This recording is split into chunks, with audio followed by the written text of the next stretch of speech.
आता आज आपण थोडं महत्त्वाचं आणि वेगळे कन्सेप्ट शिकणार आहोत, बरोबर आहे. परत कन्सेप्ट शिकण्याच्या अगोदर मी तुम्हाला सांगाल की आज सुद्धा जे शिकवणार आहे हे शिकण्यासाठी तुम्हाला जो बजेटचा चार्ट मी शिकवला आहे, अर्थसंकल्प आहे, या बाजूला कमाई आहे, या बाजूला खर्च आहे, हा अर्थसंकल्पाचा चार्ट तुम्हाला शिकणं गरजेचं आहे, बरोबर आहे. तो तुम्हाला पाठ असणं गरजेचं आहे. जर तुम्हाला पाठ नसेल तर मी तुम्हाला परत एकदा सांगाल त्या चार्टचा फोटो काढून ठेवा, स्क्रीनशॉट काढून ठेवा आणि तो चार्ट तुम्ही पहा, कारण तो खूप महत्त्वाचा आहे. चालेल, चलो सुरू करूया. आता आपण काल शेअर्स म्हणजे काय, बॉन्ड्स म्हणजे काय आणि डिबेंचर्स म्हणजे काय हा एक कन्सेप्ट शिकलो, बरोबर आहे. आता आज आपण शिकणार आहोत ट्रेजरी बिल. ट्रेजरी बिललाच काय म्हणलं जातं, ट्रेजरी बिलला टी बिल्स सुद्धा म्हणलं जातं. आपण हा कन्सेप्ट शिकणार आहोत आणि या कन्सेप्ट नंतर मग आपण ज्या सगळ्या वेगवेगळ्या प्रकारच्या तुटी आहेत, डेफिसिट्स आहेत, त्या डेफिसिट्स आपण शिकणार आहोत. थोडा इंटरेस्टिंग कन्सेप्ट आहे. मला पर्सनली वाटतं की जर समजा तुम्हाला एकदा का हा कन्सेप्ट कळला की तुम्हाला स्वतःला ऑटोमॅटिकली यामध्ये खूप चांगला इंटरेस्ट निर्माण व्हायला सुरू होईल. चालेल, चला सगळ्यात अगोदर आपण पाहूया ट्रेजरी बिल म्हणजे काय. तर ट्रेजरी बिल काय आहे, सोप्या भाषेत तुम्हाला सांगायचं झालं तर ट्रेजरी बिल ही एक वचन चिठ्ठी आहे. वचन चिठ्ठी इंटरेस्टिंग आहे, तुम्हाला कळेल. वचन चिठ्ठीला इंग्लिशमध्ये काय म्हणतात, प्रॉमिसरी नोट असं म्हणतात. Promissory note.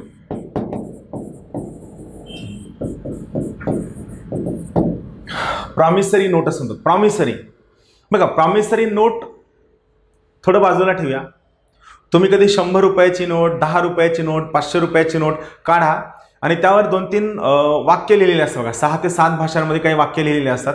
ते वाक्य सेम असतं. काय वाक्य असतं, धारक करता को मैं 10 रुपये देने का वचन अदा करता हूँ. जो धारण करता आहे, ज्या व्यक्तीकडे ही नोट आहे त्या व्यक्तीला मी 10 रुपये देण्याचं वचन अदा करतो किंवा मी प्रॉमिस करतो की ज्या व्यक्तीकडे ही नोट आहे आणि या नोटवरचं जे डिनॉमिनेशन आहे, डिनॉमिनेशन म्हणजे ज्या आकड्या त्या नोटवर लिहिलेलं आहे तेवढ्या आकड्याची व्हॅल्यू देण्याचं मी प्रॉमिस करतो. आलं लक्षात. याला आपण प्रॉमिसरी नोट म्हणू शकतो, पण ॲक्च्युली ती काय असते, ती बँकेची एक नोट असते. प्रॉमिसरी नोट काय असते, खूप सोपा कन्सेप्ट आहे. असा एक पेपर असतो. आता महत्त्वाची गोष्ट, हा पेपर म्हणजे काय, टी बिल आहे, ज्याला आपण ट्रेजरी बिल असं म्हणतो. ट्रेजरी बिललाच आपण काय म्हणतो, प्रॉमिसरी नोट किंवा वचन चिठ्ठी हा सुद्धा शब्द वापरतो. Promissory notes. आता या नोट्समध्ये काय लिहिलेलं असतं, या नोट्समध्ये वरती लिहिलेलं असतं 100 रुपये. इथं वरती लिहिलेलं असं 100 रुपये. आता महत्वाचा मुद्दा, प्रॉमिसरी नोट कोण इश्यू करतं किंवा प्रॉमिसरी नोट कोण जारी करतं, तर लक्षात ठेवा प्रॉमिसरी नोट हे RBI, reserve bank of India जारी करतं. प्रॉमिसरी नोट हे RBI इश्यू करतं, पहिला मुद्दा. मात्र प्रॉमिसरी नोट हे RBI जरी इश्यू करत असलं तरी RBI या प्रॉमिसरी नोट कुणाच्या वतीनं जारी करतं, सरकारच्या वतीनं जारी करतं. सरकार कुणाच्या वतीनं जारी करतं, सरकारच्या वतीनं जारी करतं. सरकार. थोडक्यात काय असतं, जर समजा सरकारला मार्केटमधनं तात्पुरत्या कालावधीसाठी पैसे उभे करायचे, बघा पैसे उभे करायचे आहेत तर सरकारकडे 2-3 ऑप्शन्स आहेत. मार्केटमधनं कर्ज घेणं, परदेशामधनं कर्ज घेणं, वित्तीय संस्थांकडनं कर्ज घेणं किंवा सर्वसामान्य लोकांकडनं कर्ज घेणं किंवा पैसे छापणं. तर या सगळ्यांमध्ये जो उपाय सगळ्यात कमी वापरला जातो तो उपाय आहे पैसे छापणं. पैसे छापले की 2 सगळ्यात महत्त्वाचे नुकसान होतात. कसे नुकसान होतात मी शिकवणार आहे, फक्त इथं पाठ करा. पैसे छापले की 2 अत्यंत महत्त्वाचे नुकसान होतात. पहिलं नुकसान आहे महागाई वाढते आणि दुसरं नुकसान आहे तुमच्या पैशांचं मूल्य कमी होतं. परत एकदा सांगतो, लक्षात ठेवा, पैसे छापणं हे कोणतंही सरकार प्रिफर करत नाही. पैसे छापले की 2 सगळ्यात पहिले महत्त्वाचे नुकसान होतात. ते 2 नुकसान आहेत. पहिलं नुकसान होतं तुमच्या मार्केटमधील महागाई वाढते आणि दुसरं महत्त्वाचं नुकसान होतं की तुमच्या चलनाचं मूल्य कमी होतं. या 2 कारणांमुळे आपण काय करतो, पैसे छापत नाही, बरोबर आहे. मग अशा वेळेस सरकार काय करतं, सरकार RBI कडे येतं. सरकार, हे मी उलटा डायग्राम काढतो आता. सरकार काय करतं, RBI कडे येतं आणि RBI ला म्हणतं मला पैशांची गरज आहे, मला पैसे दे. मग RBI काय करतं, RBI मार्केटमध्ये ह्या ट्रेजरी बिल इश्यू करतं. ट्रेजरी बिल इश्यू करतं, टी बिल्स जारी करतं. टी बिल्समध्ये काय असतं, वरती लिहिलेलं असतं 100 रुपये आणि इथं खाली लिहिलेलं असतं जो कोणी व्यक्ती हा पेपर विकत घेईल, किती रुपयांना विकत घेईल, हा पेपर विकत घ्यायचा 90 रुपयांना. पहा वरती किती रुपये लिहिलेत, 100 रुपये लिहिलेत, पण RBI किती रुपयांना विकतीये, 90 रुपयांना विकतीये. तर RBI म्हणते जो कोणी व्यक्ती हा पेपर 90 रुपयांना विकत घेईल व स्वतःकडं 14 दिवस, 91 दिवस, 182 दिवस किंवा 364 दिवस ठेवल, त्या 364 दिवसानंतर मी काय करेल, तो पेपर त्या व्यक्तीकडनं परत विकत घेईल. RBI म्हणते मी परत विकत घेईल आणि त्या व्यक्तीला मी 100 रुपये परत करेल. किती रुपये परत करेल? 100 रुपये परत करेल. मग आता इथं काय झालं, इथं बा सोपा कन्सेप्ट झाला. RBIनं तो पेपर, समजा तुम्ही सगळे लोक मार्केटमध्ये आहात, मी रिझर्व्ह बँक ऑफ इंडिया आहे, मी काय केलं, त्या पेपरवरती छापलं 100 रुपये. मग मला सांगा या पेपरची फेस व्हॅल्यू किती झाली? फेस व्हॅल्यू झाली 100 रुपये. फेस व्हॅल्यू झाली 100 रुपये. मी हा पेपर तुमच्याकडे आलो आणि तुम्हाला म्हणलो की हा पेपर विकत घ्या. मग तुम्हाला म्हणलं की हा पेपर विकत घ्या, तुमच्याकडे 14 दिवस ठेवा, 91 दिवस ठेवा, 182 दिवस ठेवा किंवा 364 दिवस ठेवा. एवढे दिवस जर तुम्ही पेपर तुमच्याकडे ठेवला तर जेवढे जास्त दिवस तुमच्याकडे ठेवाल तेवढे जास्त पैसे मी तुम्हाला देईन. बरोबर आहे. आणि समजा 364 दिवस हा पेपर तुम्ही तुमच्याकडे ठेवलात तर मी तो पेपर तुमच्याकडनं परत घेईल. केव्हा परत घेईल? 364 दिवसानंतर. आता 364 दिवसानंतर हा पेपर जेव्हा मी तुमच्याकडनं परत घेईल त्यावेळेस तो पेपर तुमच्याकडनं घेईल आणि तुम्हाला मी 100 रुपये देईल. पहा, तुम्हाला पेपर विकताना मी तुमच्याकडनं किती रुपये घेतले होते? 90. आता पेपर तुम्हाला विकतोय आणि तुमच्याकडनं किती रुपये घेतोय? 100 रुपये घेतोय. आलं लक्षात? मी तुम्हाला पेपर विकला आणि तुमच्याकडनं 90 रुपये घेतले. आता तुमच्याकडचा पेपर मी विकत घेतोय माझ्याकडं आणि तुम्हाला किती रुपये देतोय? 100 रुपये देतोय. म्हणजे मला सांगा तुम्हाला किती रुपयांचा फायदा झाला? तुम्हाला 10 रुपयांचा फायदा झाला. का 10 रुपयांचा फायदा झाला?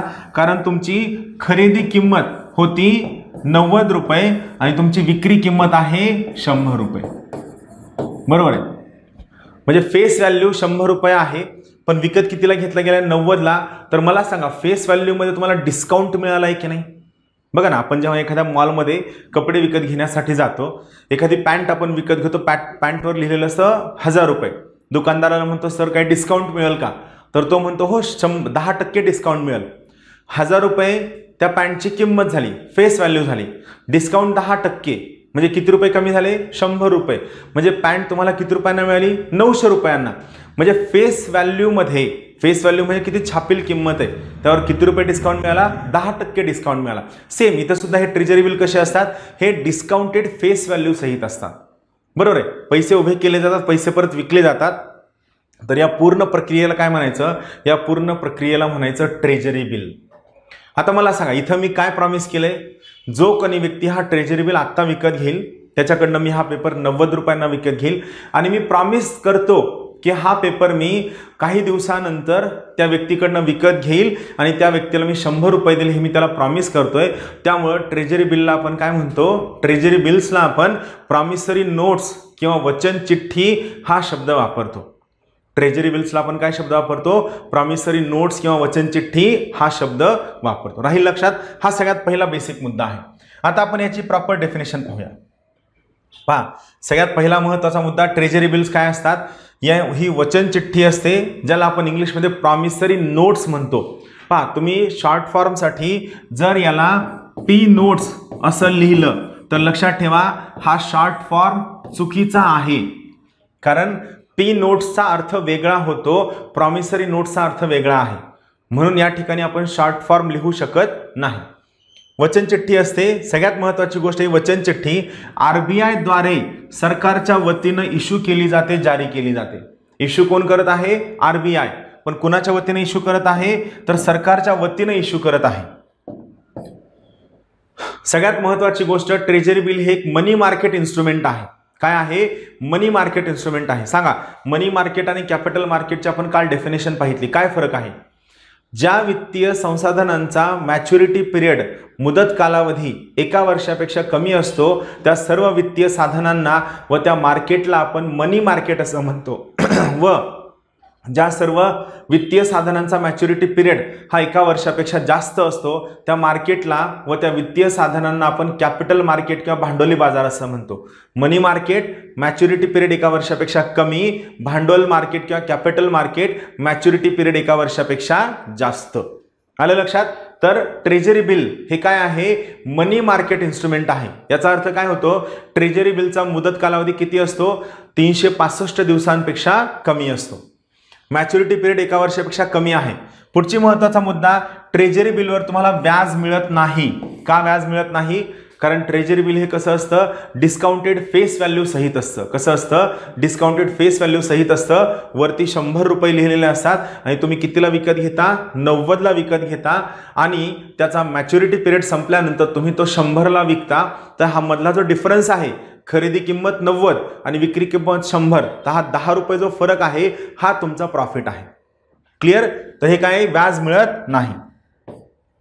डिस्काउंटेड फेस व्हॅल्यू सहित असतात. डिस्काउंटेड फेस व्हॅल्यू म्हणजे काय? वरती लिहिले 100 रुपये पण तुम्हाला विकत कितीला मिळते? 90ला. आणि जेव्हा तुम्ही विकताय तर तुम्ही त्या 90ला विकताय का तुमच्या फेस व्हॅल्यूला विकताय? फेस व्हॅल्यूला 100ला. आणि 10 रुपयांचं तुम्ही प्रॉफिट कमवताय. मग यामध्ये काय काय मॅच्युरिटी पिरियड असते? मॅच्युरिटी पिरियड असतो 14 दिवसांचा, त्यानंतर 91 दिवस, 182 दिवस आणि 364 दिवस.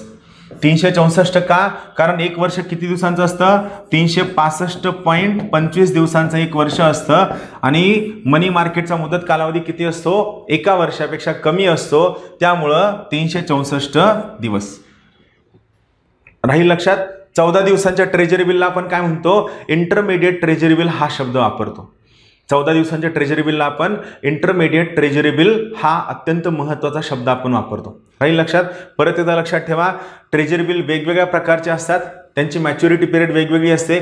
14 दिवस, 91 दिवस, 182 दिवस, 364 दिवस. सगळ्यात महत्त्वाचे डेफिनेशन लक्षात ठेवा.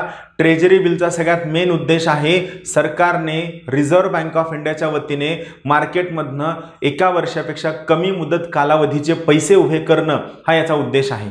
सरकारला खर्च करण्यासाठी जर पैसे कमी पडले तर सरकारने मार्केटमधनं पैसे उभे करण्यासाठी ट्रेजरी बिल वापरणं हा खूप सोपा फंडा होता. चालेल? ठीक आहे.